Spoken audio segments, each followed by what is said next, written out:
I am very excited to be here with you this morning, and Brock's words are entirely too kind. He was the middle school intern in the youth group that I was in for, or the youth group intern for 2 summers, and people like Brock, interns like Brock, had a deep impact on my faith formation. Names like Brock Polk and Adam Nicholson and Valerie and Ira Kirkley and so many others during my youth had an impact that even I didn't know what was occurring during the time, but involved faith formation that ultimately led to my calling into ministry and listening to the Spirit's call into full-time ministry, and Brock was an integral part of that in many ways, and so I'm thankful for our friendship. He left a deep impact in many ways in ministry, and one of the impacts that he left is that he kind of influenced my taste in one of the greatest Disney film classics of all time. There was one particular summer where he was our intern, where I'm not kidding, it had to have been at least 3, maybe 4 dozen times we watched this movie over the course of 3 months, and that is The Emperor's New Groove. He was completely obsessed with it. If you've ever seen the movie, many would not rank it a Disney classic, but he loved it. But as he discipled me in those ways, I am now discipling my girls, and we recently introduced them to The Emperor's New Groove, and they are obsessed. In fact, they made me wear these socks this morning that have a picture of the llama from Emperor's New Groove. And so we are making sure that as Brock has discipled so many others, I am making sure to pass that on to discipling the next generation into musical taste, but and many other things and movies. But I'm grateful and thankful to be here with you this morning, and looking forward to spending this time together. One other thing that about our family that we love is that we are a gaming family. We love to play board games. Are there any of you who like to play board games out there? Some board game enthusiasts? Good. Yeah, I mean, we like them all. And so we've elevated, we've gone through the party games, we've gone through the we've gone and we're now in like the strategy games. Like we love to play a lot of the more obscure games that you may not be as familiar with, or some of you might be. But we love to do it, and part of that comes from a deep sense within us, both in my wife, Vicki, and I, and the families we were raised in, a deep sense of competition. I mean, we have just an innate sense of we like to compete, we like to win, and we get to exercise that at family game nights. And that is one thing that we have also passed on to our girls, is that we love to play games together. And they are kind of picking up on that same love. They have a ton of board games. And so a few years back, when they were young, we decided it's time to start really introducing them to board games about 4 or 5 years ago. And so, of course, we got the first board game that you start off with to start learning about games with my daughter, Braylon. She was about 3 years old. And one Christmas, we got the infamous board game. It is the worst board game in the world, and it's this game right here. I hate this game. But you have to start with Candyland. You have to start by playing Candyland, because this is where you begin to learn how to play games. Like, the whole goal of the game is that it's learning how to follow the rules. And part of the reason I hate the game is because you can't choose to win. There is no strategy involved. Like, literally, after you shuffle the cards and you put the deck down, the deck is literally stacked against you. I mean, it is decided before you even start. Because all you do is you draw the card, you look at the color, and you move your piece to the next color. And then the next person draws their card, and there's already an order determined. You don't know who the winner is, but from the time you start the game, a winner is already determined, and you don't know who it is. Because the goal is not necessarily to be the winner. The goal is just to learn to follow rules. And so our daughter, Braylon, she loved this game and was obsessed with it from the beginning and wanting to play all the time. But there was one infamous day that we were playing Candyland. And I wasn't playing because, again, I get frustrated at it anyway. But Braylon had coerced Mommy and my wife's parents, Gigi and Pops. And they were playing Candyland together. And I was just witnessing and standing on the sidelines watching. And so they start playing the game, and they go through, and when you're playing with more people, it takes longer. And it starts getting towards the end, and it's becoming clearly evident, unless there's just like some poorly drawn card, Gigi is about to win the game. And we all see that this is who's about to win. And Braylon is getting upset because she's really close, but she's catching up, but she's not about to win. Gigi is about to win. Well, inevitably, Gigi draws the next card, and she gets to the end, and she wins. and Braylon throws the biggest temper tantrum I've ever seen in my life. We had gone through the infant years. We had gone through so many caterwauling and everything had gone. But this particular moment, when she lost it. And there were waterworks everywhere, and there was weeping and gnashing of teeth, and we were all suffering for it. But she just threw a massive fit, and she just started saying, but I want to win. I want to win. And there was no consoling her for a long time because she didn't win. And we had to have a very serious and parenting moment and learning about you can't always win. And we've always been there. We've all had those moments. And this was our moment with Braylon. But here's the thing. Winning is a part of life. I mean, you look at it across society, it's baked into the equation. Everybody wants to win. You want to win, I want to win, we all want to win. I mean, every aspect of our society involves some level of needing to win or elevate yourself. I mean, if we just look at a few, if you look at different parts of our society, for those of you who have parents, there's the school system. And I've noticed that it feels like it continues to get worse, but school is becoming more and more of a competition. I spent 10 years as a youth minister, and seeing the rigor that these teenagers have to go through, like the competition that is innately baked into spending hours staying up to do homework, seeing the competition where I'm talking with students who are they are in a state of life where they're just feeling like they are worthless. And they're like, it's because they're in the top 25% of their class, but not the top 10. And they are constantly having to compete and trying to do their best and just driving themselves insane because they need to win, because they're told if they don't win, or if they don't take honors courses or take AP courses and get college credits before they actually go to college, and they're not going to get into college, or they're not going to get into the right colleges, and they're not going to do the right thing, that there is a competition that is at play from the get-go, that you have to get good grades and you have to elevate and constantly win. And that translates into our adult lives. Because we spend our lives constantly trying to climb the corporate ladder in our jobs and in our careers, and you're trying to get that promotion, and you're trying to get that higher paycheck, and you're trying to please the boss, and you're trying to do all the things that incorporates winning and climbing the ladder. You see it in various other aspects within even just our basic, what is supposed to be our leisure activities. You want to be the best at what you do. And for those of us who are sports fans, we want to root for our teams to do the best. And sometimes what should be leisurely, watching the Cowboys on a Sunday afternoon, turns out to be the time that puts us in our worst moods ever. And it happens more often as a Cowboys fan. That we put so much stock of winning that it literally affects that if we lose our attitudes. It even affects our attitudes when we win, because we can get pompous and prideful. We look at our social media feeds, and there's constantly this one-upping that is occurring, whether it be Facebook, Twitter, Instagram, Snapchat, any TikTok. There's constantly this one-upping that is occurring to try to win and be better. Even our history and our societies and the origin stories of where we come from. History professors will tell you, they start off classes by telling you history is written by the winners. That in order to get a full picture of history and different perspectives, you have to go look, because the mainstream is only going to tell the story of the winners. You look, or the conquerors are the ones who are reigning authority over and reigning with power. And it also goes into our churches. You see churches that are competing with one another and comparing themselves to other bodies of Christ just down the road or across the city and other areas, and we're constantly trying to be better, do better, win better, draw more. And we enter into this rat race of constantly trying to win across society. And it's exhausting. And it's defeating. And the question for us is, when we are surrounded in a culture and in a society that is so focused on winning and gaining power and gaining influence and authority, what are we to do as followers of Christ? What are we to do with a Jesus who is focused on anything but winning?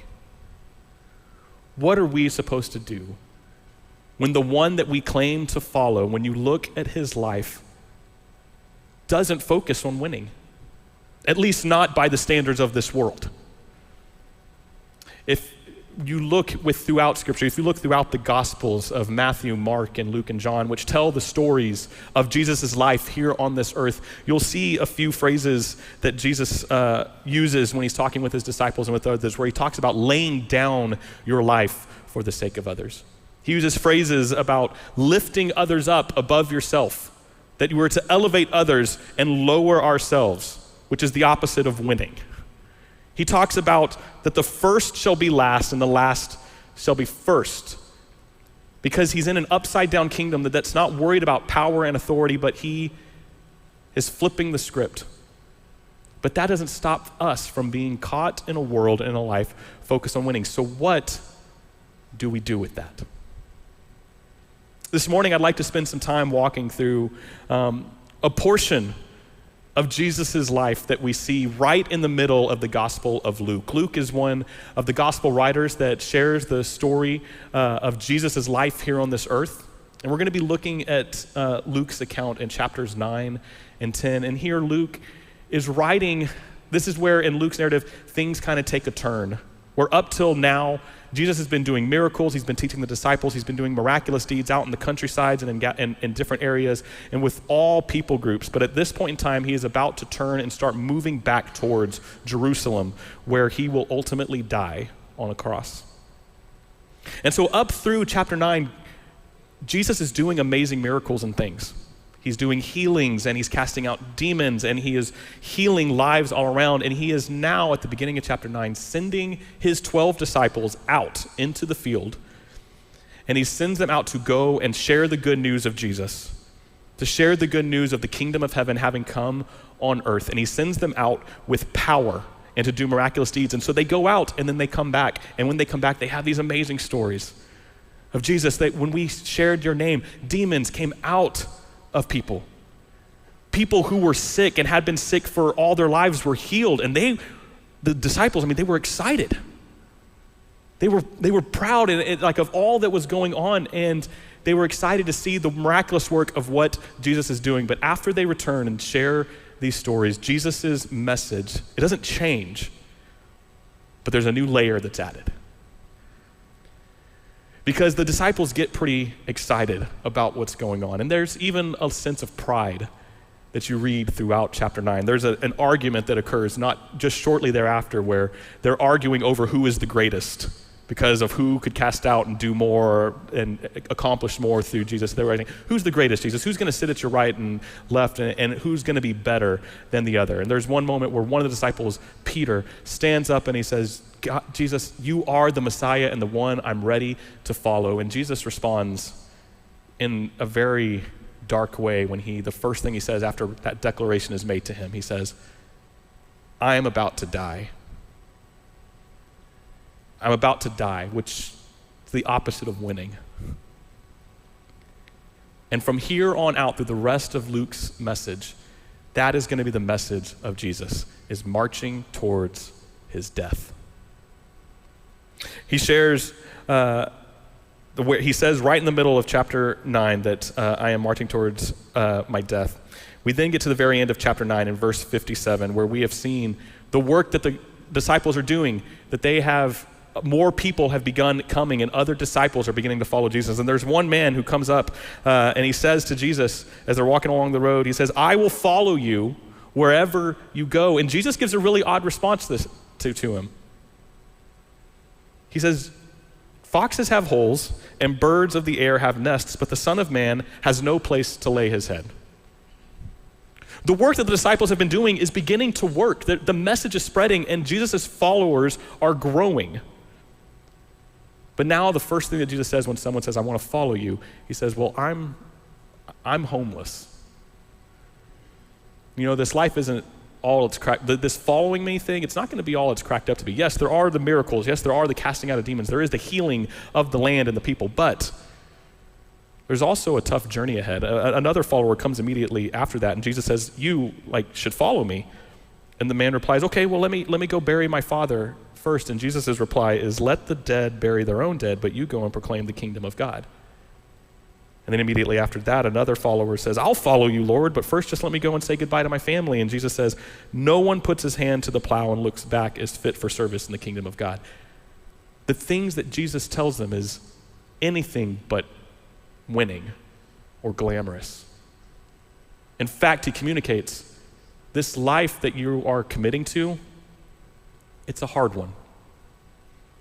And it's actually going to be an antithesis to this winning that you've been trying to do and this gaining of power and influence. It's actually going to be an active move towards losing. Loss of family, loss of life, loss of career, loss of so many things that you're used to. This is the journey you're setting out for. But the disciples, all of them, have seen what Jesus can do, so this doesn't stop them. And so, starting in chapter 10, Jesus again is sending them out, but instead of this just sending them out with power and blessing and authority as he did with the 12, he now sends out 72. And if we go to the next slide, Jesus replies with this. After he is sending out the 72, he starts off with this, telling them, "The harvest is plentiful, but the workers are few. Ask the Lord of the harvest, therefore, to send out workers into his harvest field." Jesus is saying, the message of the kingdom of heaven is important enough that we need to go out and spread it. This is what we need to do, but here's what you can expect.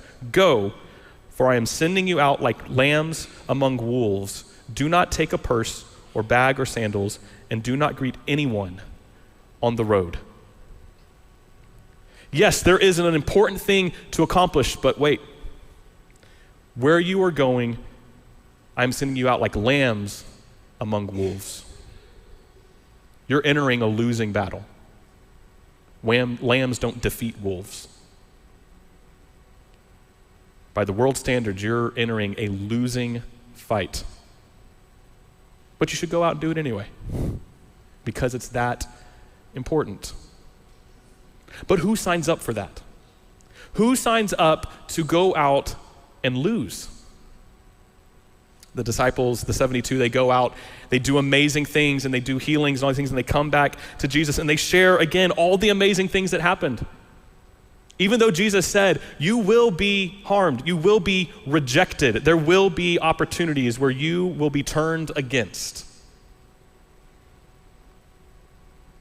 It's not that it's if you get rejected, it's when you get rejected. And he tells them that when that happens, here's what you are to do. And when you are welcomed in, here's what you are to do. And the disciples go out and they respond, and they come back and they share these amazing stories with Jesus about all that has happened in his name, in God's name. And how Jesus responds to them is so incredible. How Jesus responds when they come back and say, even the demons submitted to us in your name. This is what Jesus says to them. If we go to the next slide. He said, I have given you authority to trample on snakes and scorpions and to overcome all the power of the enemy. Nothing will harm you. I've given you the power you need, the authority you need. And as I'm sending you, there will be rejection and hurt and pain. However, do not rejoice that these spirits submit to you. There's excitement about all that's doing, but this is what Jesus says. Don't rejoice that the spirits have submitted to you. Because Jesus isn't worried about winning. Instead, rejoice that your names are written in heaven. In other words, don't rejoice when the good works of what the kingdom of heaven means coming here, don't rejoice that that's happened. I know that's going to happen. Because here's the thing, Jesus already knows what's coming. There's nothing to win because he's already won.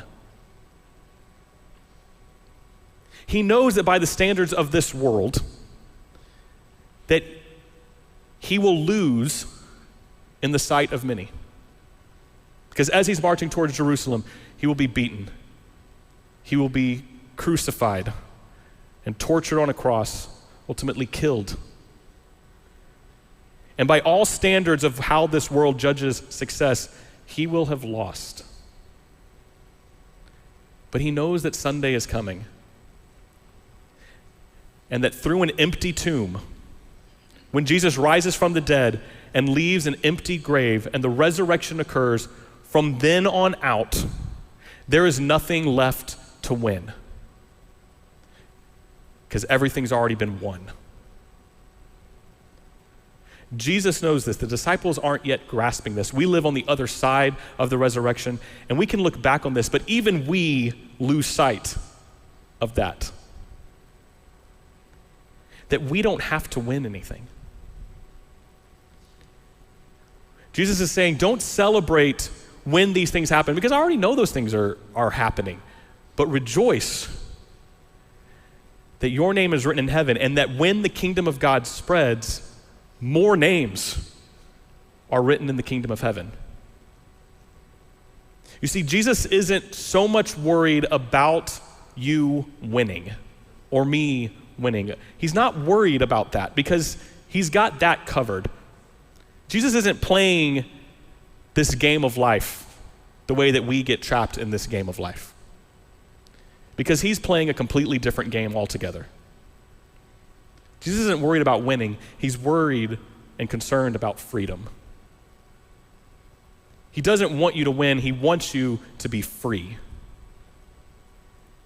And that nuance of how we approach life is everything. Because when we focus on winning and we get caught up into the rat race of trying to constantly elevate and to do better and to excel and to win and to influence and to conquer, eventually there's going to come a time where it doesn't work. There's going to come a time in life where we get beaten down and we can feel like we are losing. But Jesus doesn't measure a stick by winning and losing and up and down. He's already won, so he wants to know, have you left that life and are you entered into the kingdom of heaven where you are free? When he sends his workers out into the field, out into the harvest, he says, the harvest is plentiful not for losers to become winners, but for dead people to come alive, for enslaved people to become free, for tired and weary people who have been playing this game of life their entire life filled with anxiety and frustration to be free to live as I have called them to. And yes, you may be like sheep among wolves, but you can rest that you are free. That I am enough to protect you, and it may look like losing to this world, but we go out to live as those who are free to be Christ's body in this world. There are many of us who may have followed Jesus for a long time. And we need to be reminded often to not get caught up into the rat race of life, of constantly trying to do better, be better, win better, influence better, be more, act more, love. Like, we don't need to constantly be trying to elevate. We need to live as Christ has us, that we are free and that we follow Christ, and that when we fail, his grace is enough to continue to allow us to know that our name is written in the kingdom of heaven. And that our task as disciples of his is to go out and to share that news with others, that your name too, you don't have to play this game of life anymore the way that the world tells you. You don't have to go out and constantly try to win. You can be free from that because Jesus has already won. Let me tell you what that means. There's some of you here that this journey with Jesus may be new, or it may not have even begun yet. But there is freedom in knowing that you are welcome to the kingdom, and not only that, that it can happen in an instant, in a moment, that your name can be written in the kingdom of heaven. That is the message of the gospel. That is the message of Jesus, not of winning, but of freedom. As we close here, I wanted to revisit the story that we played of the story of the game of Candyland that we were playing with Braylon. She was throwing that massive fit, and it took a while, but we finally got her calmed down. And when she did, we were like, okay, Gigi won. It's time to start packing up the game, putting it away. We've learned our lesson. But she stopped and said, no, I want to win. I'm like, Gigi won. She's like, I want to win too. And we're like, okay, fine. Like, well, how about we play for second? Because she was close. She had been catching up to Gigi. So we went ahead and we played the cards out, and thankfully she did finish second. And she got to the end of the game, and she was excited. And we were like happy to have a happy child again. And so we we went to pack up again and she stopped us. And she said, no, I want mommy and pops to win too. And in an instant, the Spirit worked, and there was just a message that I heard that was just, I heard this message from this 3-year-old. You know, Addison, you've spent all your life playing this game of life. But I play by a completely different game, a different set of rules. You're trying to win. I just want to get my children home. I don't care if they're first or last. I just want them here. So we played until mommy and pops also got to the end of the game. And if you've played Candyland before, you know that at the end of the game is King Candy's castle. The question for us is, what game are we playing? Are we playing to win? Or are we playing where we know that our names are written in the kingdom of heaven? We've reached King Candy's castle. And so we just sit idly by and rest in that knowledge and enjoy. Or are we actively cheering on and being part of the journey of those who are not yet at King Candy's castle to get as many people into the king's castle as we possibly can?